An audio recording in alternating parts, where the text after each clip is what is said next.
Mhm. The West Virginia Supreme Court Appeals, yes, summarized a number of definitions of malfeasance of office, yes, applied by various appellate courts in the United States, yes.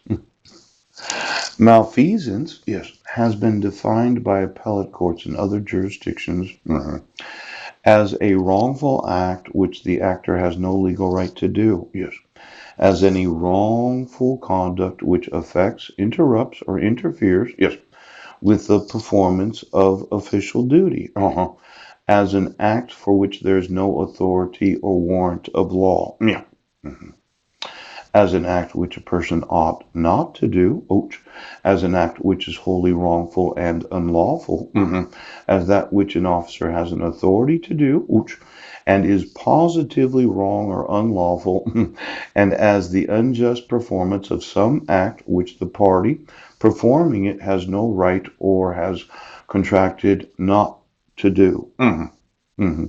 Now, malfeasance, yes, is the doing of the act of issuing a protection order, yes, without the jurisdiction of law, yes, because of the no contact provisions of being on Guam, yes, and then issuing a protection order while the accused perpetrator of family violence, child abuse, and assault, yes, was unsupervised probation.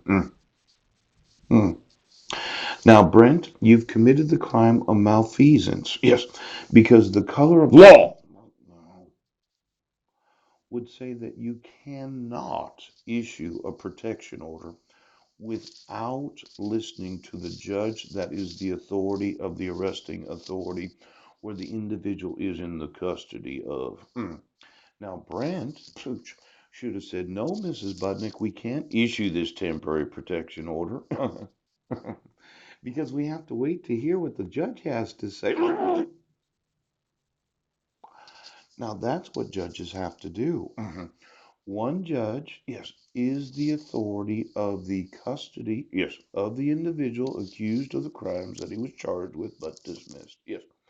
That judge is also in custody of Mrs. Budnick and the children. Now, this malfeasance, poop, you had no legal right to do at all. You never had the right to issue any protection orders. You had the right to listen to what the other judge says. Yes. You had an obligation to read the stipulation and order. Yeah. You had the availability of requiring Mrs. Budnick to marriage reconciliation. But you didn't right now have the authority to issue any protection orders.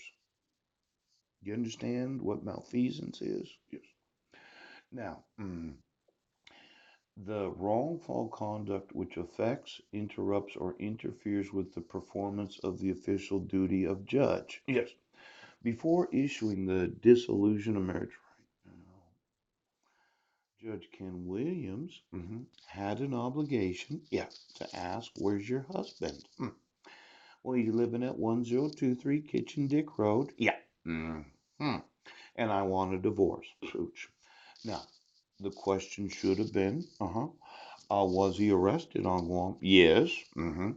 Did the judge from Guam give you any legal documentation that I should be aware of before allowing you to petition for dissolution of marriage? Oh, you mean Mrs. Budnick didn't include the stipulation? You had no legal right to issue a dissolution of marriage without first considering what the other judge had to say about the relationship.